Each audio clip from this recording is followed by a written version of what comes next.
काल आम्हा सगळ्यांना म्हणजे सर्व आमदारांना विनंती करण्यात आली आहे सरकारच्या माध्यमातून की छत्रपती संभाजीराजेंवर जो पिक्चर केला गेला आहे छावा, तो पिक्चर बघण्यासाठी आयनॉक्स थिएटरमध्ये संध्याकाळी 5 का 6 वाजता आम्हाला जायचंय।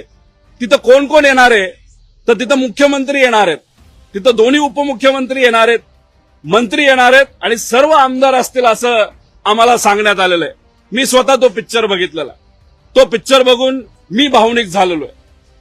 आणि अशा परिस्थितीमध्ये तिथं गेल्यानंतर तो पिक्चर बघत असताना जेव्हा आम्ही भावनिक होतो तेव्हा छत्रपती शिवाजी महाराज, छत्रपती संभाजीराजे, विश्वरत्न डॉक्टर बाबासाहेब आंबेडकर, महात्मा फुले, लोकशाहीर अण्णाभाऊ साठे हे सगळे जे महामानव होऊन गेले, पुण्यश्लोक अहिल्यादेवी होळकर, या महामानवांच्या विरोधात जो कुणी विरोधात बोलतो त्याच्या विरोधात अख्खा महाराष्ट्र एकत्रित येत असतो। आणि आम्ही सुद्धा हेच म्हणतोय की जी व्यक्ती महामानवांच्या विरोधात बोलते त्याच्यावर कारवाई झाली पाहिजे।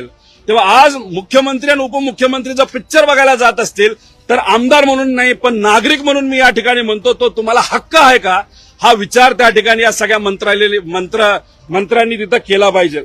त्याचं मुख्य कारण म्हणजे राहुल सोलापूरकर नावाचा जो माणूस आहे छत्रपती शिवाजी महाराजांच्या विरोधात, विश्वरत्न डॉक्टर बाबासाहेब आंबेडकरांच्या विरोधात तिथं त्यांनी वक्तव्य केलं, त्याचा विरोध आम्ही सर्वांनी त्या ठिकाणी केला।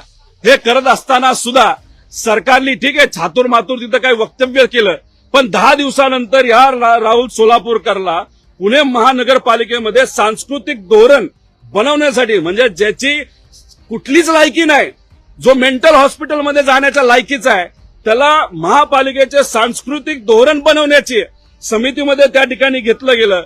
म्हणजे मूर्खपणा बघा या सरकारचा की अशा व्यक्तीला त्या ठिकाणी जबाबदार दिली की त्याला मेंटल हॉस्पिटलमध्ये सुद्धा कदाचित भरती करून घेणार नाही, अशी ती परिस्थिती।